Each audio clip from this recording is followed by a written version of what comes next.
Good afternoon. My name is Bhuvan. This is the Indian Express Explain class. Let's get started.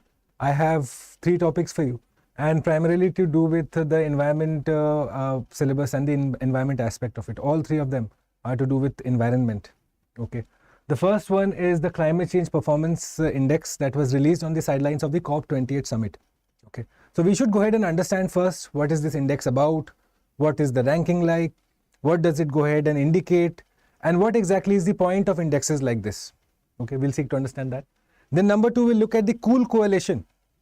Okay, and that is to do with the, say, Kigali amendment to the Montreal Protocol, right? So again, to do with COP also. So we'll go ahead and realize what exactly is the Cool Coalition. Can countries be part of Cool Coalition? Can it have other stakeholders? Can cities become a part of it? Can municipalities become a part of it? We'll seek to understand all of that. What exactly is the point of Cool Coalition? That is on the agenda. And number 3 is to do with River Cities Alliance. Okay. Another knowledge sharing, say, mechanism that you will understand. All 3 of them, like I told you, to do with environment. So let's get started. No point delaying. Right. Let me see. Your neighbor, Dilshad, Coder. Good afternoon, guys. Thanks for joining. So for those of you who would like to go ahead and access the PDF of this entire lecture, you can find it uploaded on my Telegram channel. I'll upload it. I normally used to upload it around noon, but since the class today is happening at noon, so I'll upload it around say 5 p.m. All right. Okay.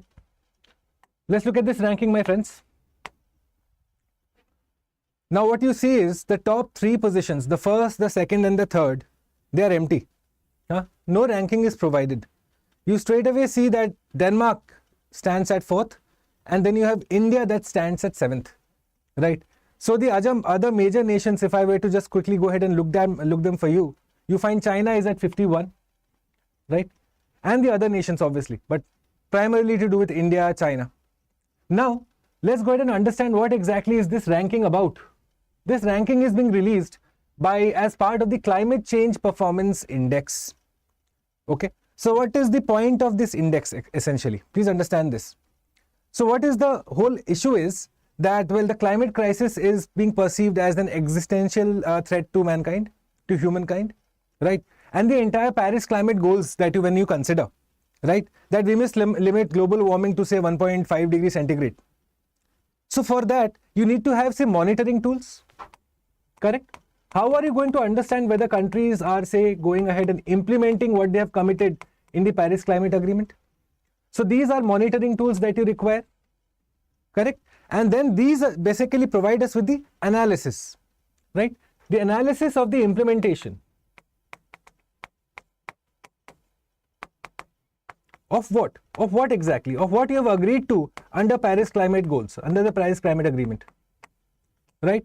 So please understand this, that the Climate Change Performance Index is not just a qualitative assessment, okay? It is also a quantitative assessment.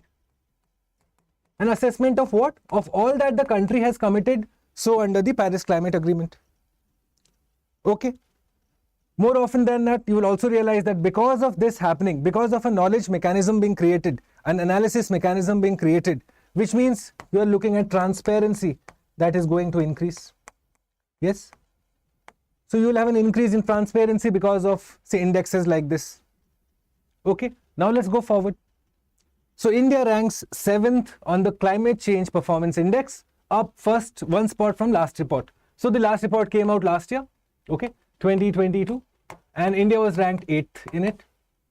So from there we have gone 1 step up. Now who releases this report? Well, you have 3 particular stakeholders: German Watch, New Climate Institute and Climate Action Network, CAN. So 3 of them go ahead and publish this report annually, okay? And what do you exactly assess? So you assess the country's actions and analysis of its, say, agreed implementational goals under 4 subcategories. Okay. First is the GHG emissions. Then you have renewable energy. How is it working there? Then you have energy use and climate policy. The highest weightage been given to GHG emissions, 40%. The rest are given equal weightage while deciding the ranking of a particular country. Okay. Look at this now. Like I told you, qualitative and quantitative. It mentions the policy actions and inactions, okay, in areas of such and such to achieve the climate goals that are set out, right? So it's a quantitative and a qualitative assessment So for example, I'll tell you, look at it. Here is a screenshot from the report, my friends. Have a look at it. For Brazil, it says that since President Lula, he retook Brazil's presidency in January 2023, the country has returned to its original nationally determined contribution, right, which was lacking under, say, the previous regime, the Bolsonaro government.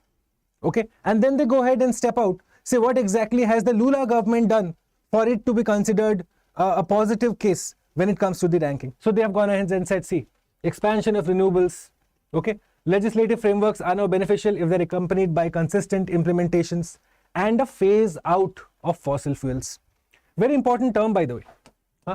We'll consider it in the going forward. What is the difference between phase out versus phase down? Okay, and why are these two terms important? Because you will realize that one of the few, say, examples where India and China have agreed has been the usage of a particular word from here. You know, we'll go ahead and discuss that. That is one of the primary criticisms of the Indian position taken at the last COP 27 in Sharm el-Sheikh. Okay, so let's go ahead and understand the United Kingdom now. Okay, so what does it tell us about United Kingdom? That the policy has been characterized by reduced ambition. You see,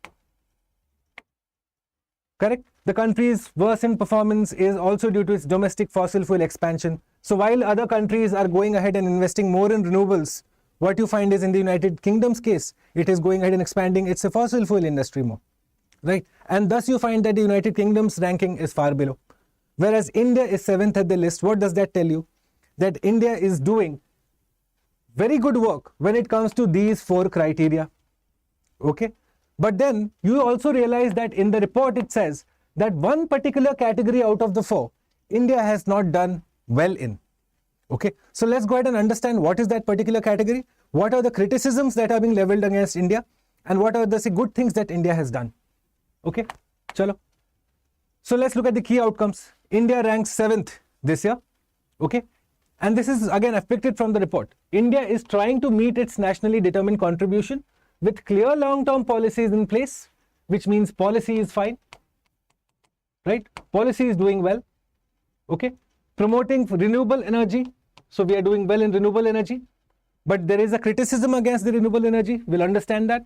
And providing financial support for manufacturing of renewable energy components, right? It says we need to increase its share of renewable energy and raise its targets. Fine. But then it also offers some criticisms. So what are the criticisms? At the last conference of parties, Sharm el-Sheikh, okay, India and China came together, changed the wording of the cover decision to phase down. Remember I told you? So what is the difference between phase out and phase down? Phase out is essentially you're looking to go ahead and tend towards zero usage, whereas phase down is a commitment to just reduce. You're not setting down any achievable targets per se. Okay, so this is where India agreed on. India and China both agreed on, okay, that we wanted to use the term phase down rather than phase out fossil fuels. Why? Again, because both the countries have realistic issues, realistic problems. They have a huge population that is energy hungry, right? And so it will be misconceived to go ahead and say probably commit to something that may be detrimental to your own population until and unless you go ahead and create the particular ecosystem for renewable energy, right? So that is why these two countries have given themselves the time to do that by using this particular term, right? But globally, this was the setback for the commitment to end fossil fuel. Obviously, the pragmatism of India and China is essentially going and hurting, probably you can say, the global community at some level, but then that is not without reason. Okay, both the countries are absolutely justified in looking out for their own people, right? Large-scale renewable energy projects have negatively affected the livelihoods of local communities through land grabs and unequal distribution. So this is one of the criticisms that the report has offered. Okay.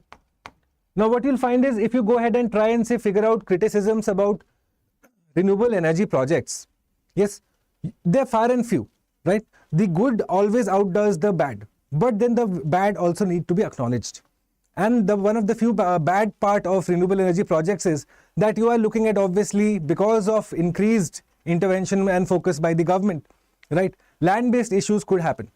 And thus it goes ahead and negatively affects the livelihoods of the people who used to depend on the land, right? And so that needs to be acknowledged and addressed. Okay. And it says that, well, government policy should focus on transformative adaptation and disaster risk management.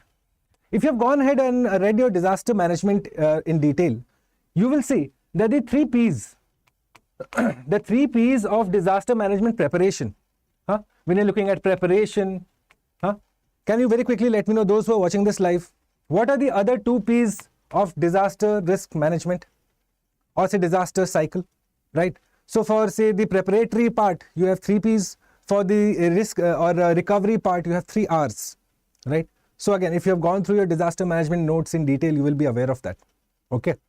So anyways, coming back to the discussion, this is what is being suggested by the report, that India should go ahead and engage more on transformative adaptation, making sure that you are including, say, on the work, on the ground action that complements your policy, that also brings about a behavioral change within the population. All of that has to be ensured, right?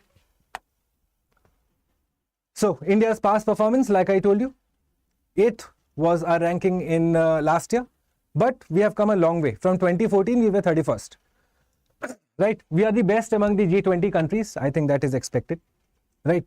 Now let's look at it. So we had the 4 criteria, guys: GHG, renewables, energy use, and climate policy. Let's note them down. So we had GHG, we had renewables, right? We had climate policy, and we had energy use, right? What you find in this is that India has done excellent work when it comes to GHG. We are ranked 9th, okay? Now, before I go ahead, so is this report going ahead and including all the countries of the world? No, okay? What you find is it is to do with European Union plus another 63 countries. That's all. So you could go ahead and probably say one of the criticisms of the report is that it does not include large number of countries, right?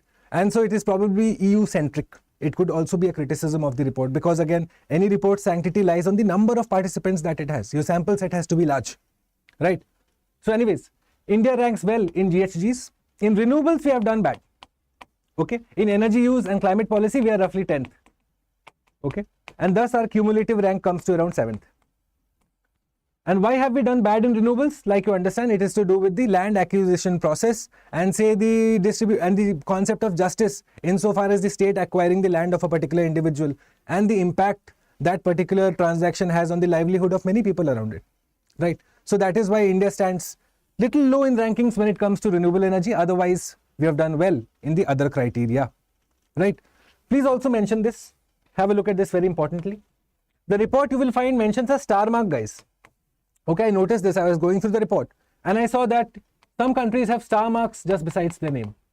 So what does that indicate? That that particular country is one among the biggest producers of oil, gas or coal, right? So that also, that categorization has been made implicitly to say, okay, these are the countries that are probably at most, say, fault when it comes to emissions, right? Okay, my friends, quickly, you will go ahead and answer this for me. Karuna, good afternoon. How are you? How are you? Charu, good afternoon. Thank you for joining, guys.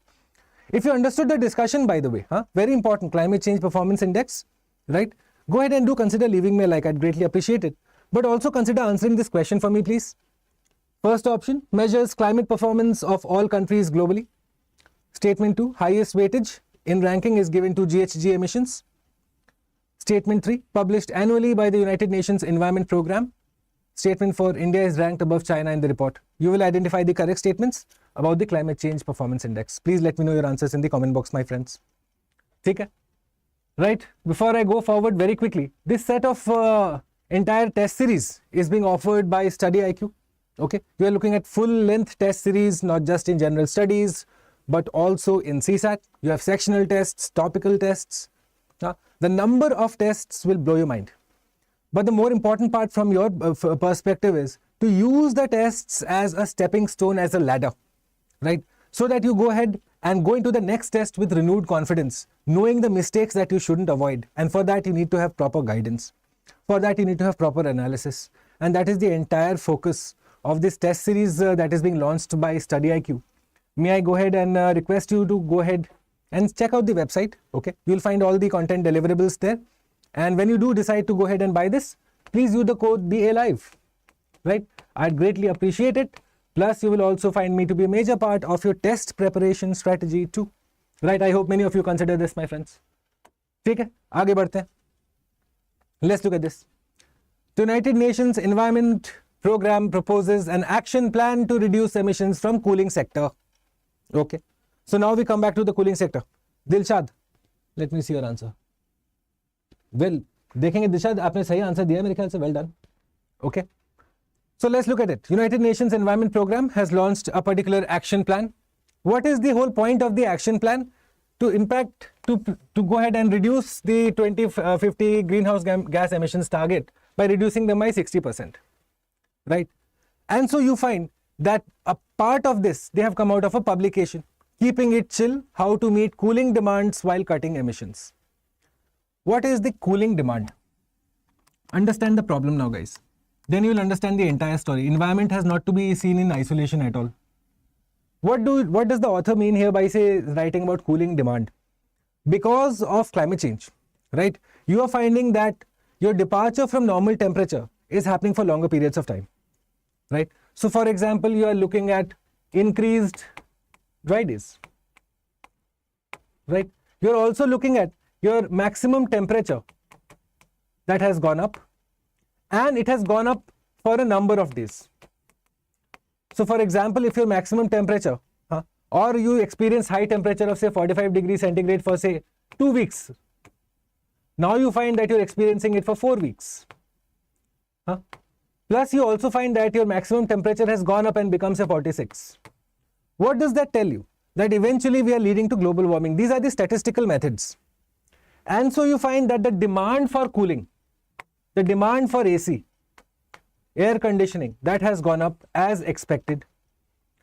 But then the major part of the cooling issue is, the cooling sector is, that they go ahead and emit certain pollutants that either deplete my ozone layer, my ozone directly, okay, or they cause global warming. Yes, they increase the ambient temperature. So you have gone ahead and looked at two problems here. Okay, they can be either ozone depleting substance, or they can have global warming potential, right? So let's look at the cooling sector, right? देखो ध्यान से. So the major pollutants of the cooling sector, the refrigerants sector, right? Sir, my syllabus is not covered. Can I take the test series? Dilshad, you will find that you have topical tests. Okay, you have test series, like obviously you have subject specific tests also, and you are looking at part by part. Say physical geography, separate tests. You're looking at population geography, separate tests, right? Then test just to go ahead and test or mapping, right? So obviously you will never be feeling fully prepared, or even on the day of the examination you will feel acha ye bacha reh gaya. But the key is to go ahead and give yourself the best skills so as to solve the questions in time. So that you should be exposed to n number of questions, and no question can go ahead and phase you. You have a comfort level with each type of question. That is the entire mantra. I'd strongly suggest you sign up, right, Dilshad? But meanwhile, we'll coming back to the discussion. So when you look at the cooling sector and the major, say, particular pollutants, okay, so you have chlorofluorocarbons. Tell me the major pollutants, guys. You guys, all of you know this now. So you have the chlorofluorocarbons, CFCs. What else do you have? You have the hydrochlorofluorocarbons. Correct? The third kind, guys, quickly मुझे बताओ. HCFC हो गया. Now you have HFCs, hydrofluorocarbons. And then you have something called as the HFOs, the hydrofluoroolefins. Yes or no? So the major pollutants, I can go ahead and categorize them as such. Now, these all are not same when it comes to the two criteria that we are looking to address. The ozone depleting substance criteria and the global warming potential criteria. Okay. What does this mean? That they do not act uniformly.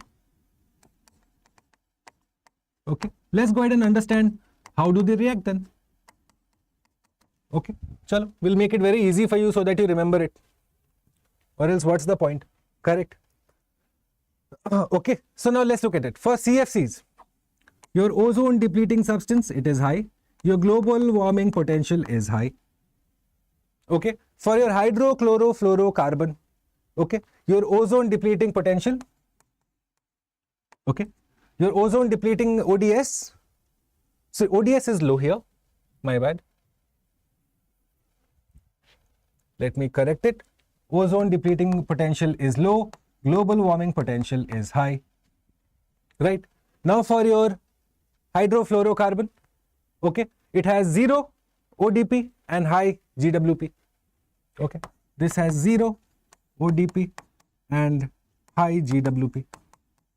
And for your HFOs, similarly they have 0 ozone depleting potential and their global warming potential though remains very high.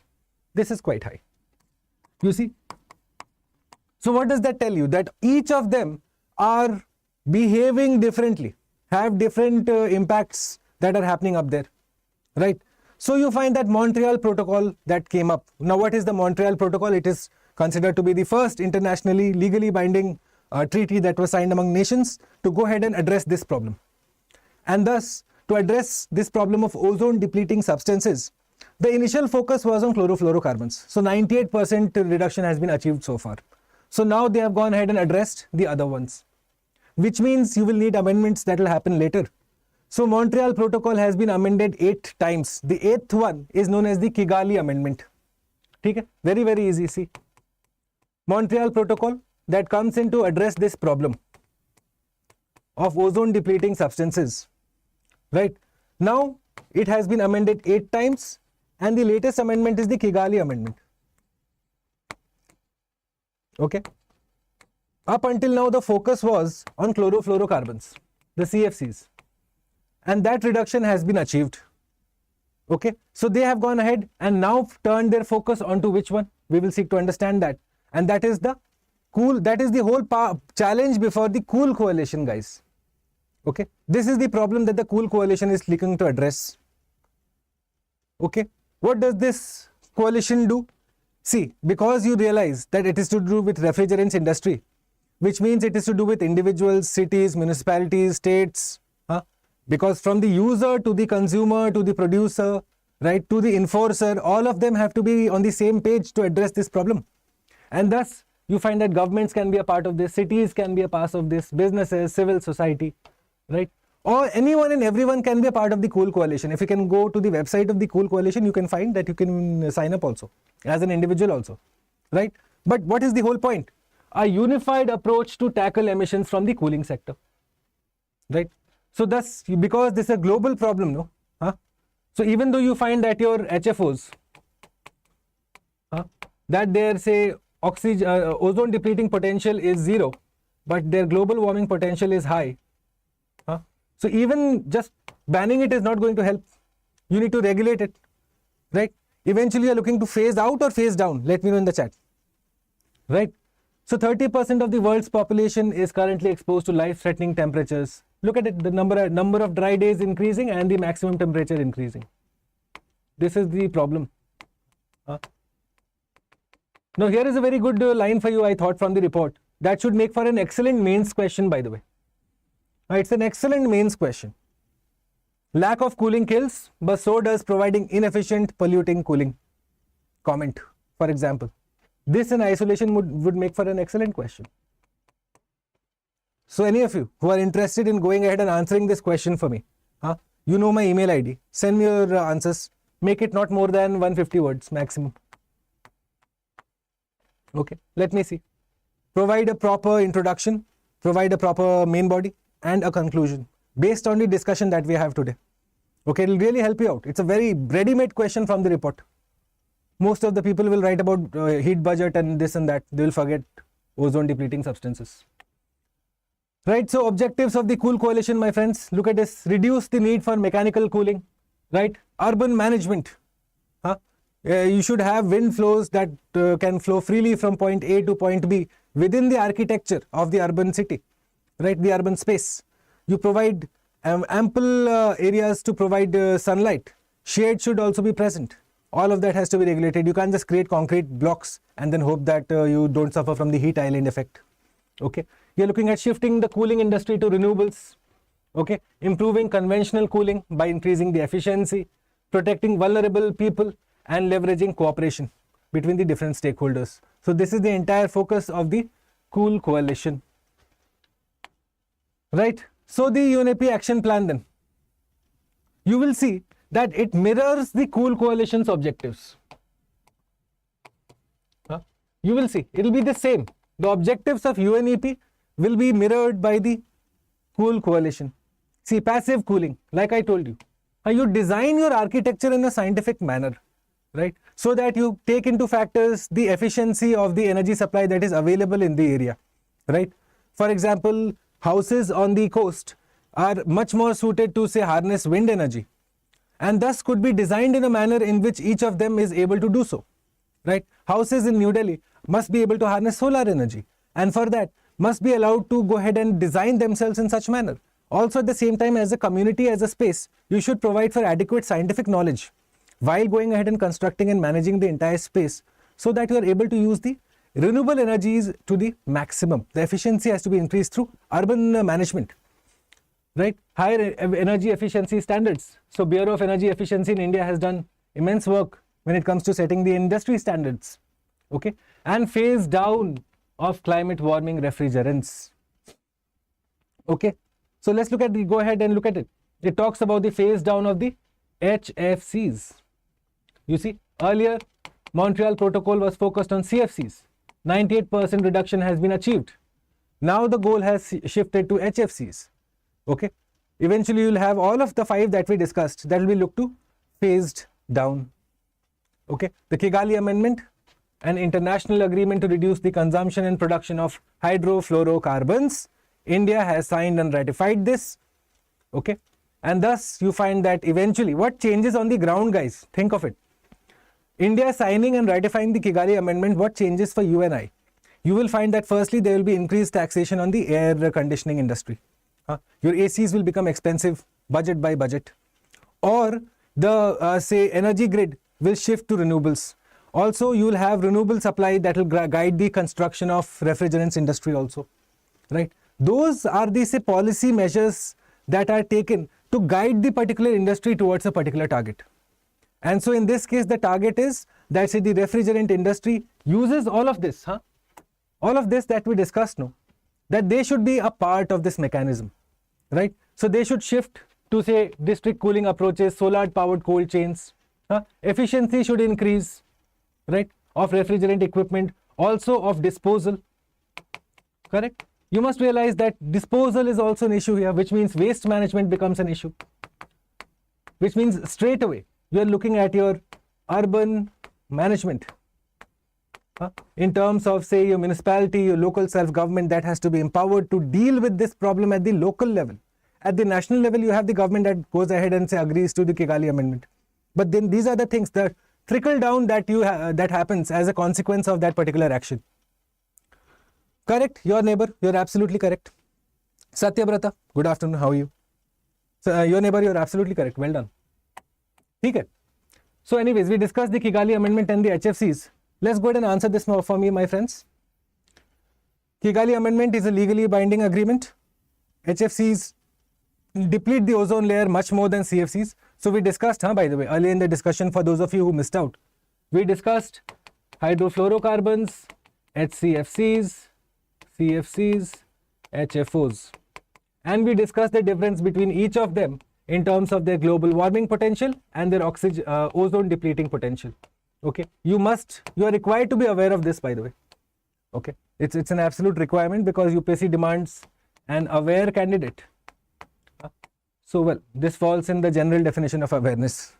Okay, so whether it is a legally binding agreement, whether it depletes the ozone layer much more than CFCs, whether they have higher global warming potential than HFOs, and India has signed and ratified the Kigali Amendment to the Montreal Protocol.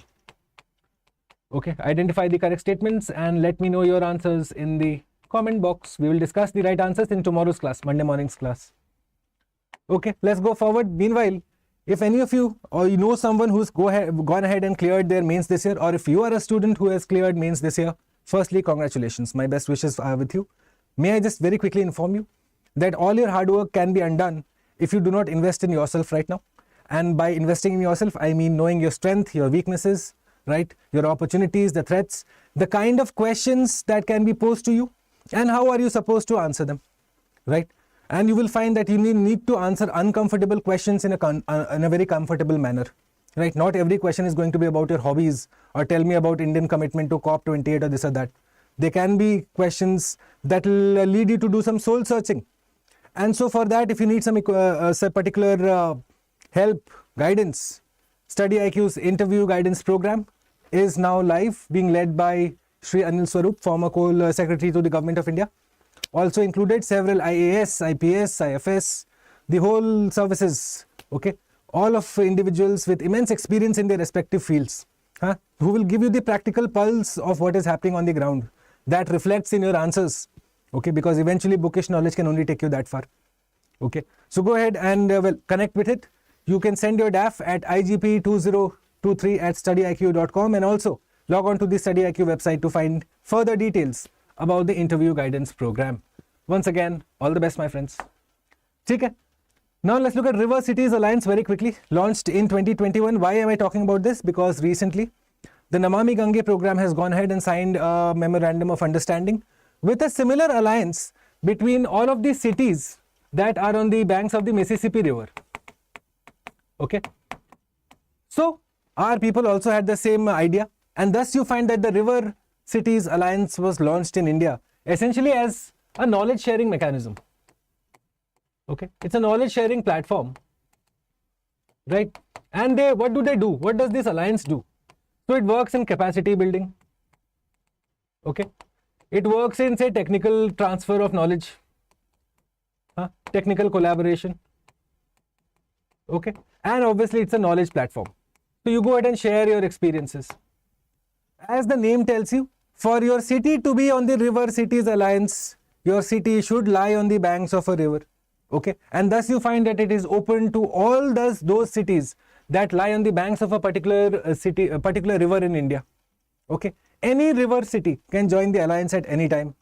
Okay, the secretariat of this entire commission, because again you have two primary stakeholders, Ministry of Jal Shakti, river, and cities to do with Ministry of Urban, okay, housing and urban. So both of them have come together for this alliance, and thus the nodal authority, or you can say the knowledge platform, is the National Institute of Urban Affairs, right? So if you are in the banks of a particular city, then your city can be a part of this. It just needs to apply. So from that comes my next question to you. Let's look at these questions. Surat, Vijayawada, Siliguri, Bengaluru, Bhopal, Hyderabad. Identify the city or the cities that do not lie on the banks of any river. Exactly the type of question I expect UPSC to answer. Now, simple mapping. You will often go ahead and look at all the disputed areas, the major fights, this and that, and it can ask something as simple as that. So very quickly go ahead and answer this also for me in the comment box, my friends. Okay? Right? If you have any particular doubts related to what we discussed here today, this is my Instagram channel. You can go ahead and connect with me here. I'll be happy to address it for you. Okay? Let's look at the questions of yesterday, my friends. So we discussed Polynesia, Micronesia, Melanesia, Australasia, right? So what you find, to the east of Micronesia lies Polynesia. Okay. To the south of Micronesia lies Melanesia, is true. Well, not to the west, to the south. Okay. So this would be incorrect, right? Okay. Right. So what would be a correct answer? बताइए मुझे. Let me go ahead. मुझे बताओ. What would be the right answer to this, my friends? Vijayawada is not on the banks of any river. Your neighbor. Think for a minute. I think it is on the banks of a very big river in the south region. इसका answer मुझे बताओ, friends, those who are watching live. Right, let's go forward. Red-headed vulture, white-trumped vulture, Indian vulture, slender-billed vulture, which are critically endangered? Well, easy question. Vultures in India are critically endangered, so all being the answer here. Right, D is the answer.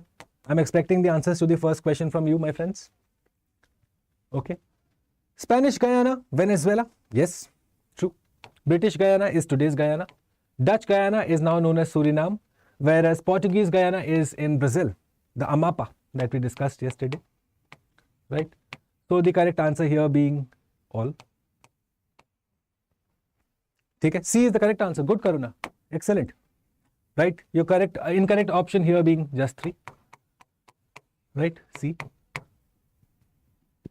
Good. It's not that difficult, no, guys. You should just simply know, huh? It is to do with micro, poly, then you have Australasia here. Huh? Know the map in detail.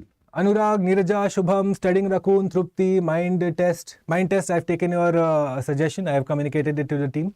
Crystal, Harshit, Pooja, Meena, Sonu, Akhil, Coder, Gupesh, Manoj, Satyavrata, Revisit, Ayush, Gatso, well done, Abhishek and Aditya. Excellent job, guys. Continue question solving every day. Okay, and make sure that you just follow the news, not just in isolation, but link it straight away. Link it. Okay, figure out where you can use it as part of your GS answers or say in your prelims. Okay, that should be the entire focus of your preparation. Right, go ahead and access the entire PDF of this lecture from the Telegram channel. I'll be uploading it around say 5-6 p.m. and I was thinking to upload some questions, but let's see, we'll do that probably tomorrow. Okay, so Monday we'll go ahead and upload some questions for you based on the current affairs of the say last 10-15 days. Right, on that note, I'll take a leave, my friends. Have a productive Sunday ahead and I'll see you tomorrow morning. And the time of tomorrow's lecture, you can go ahead and find it on my Telegram channel that goes by the name of Bhuvan Study IQ. Before you go, please do consider leaving me a like. Bye.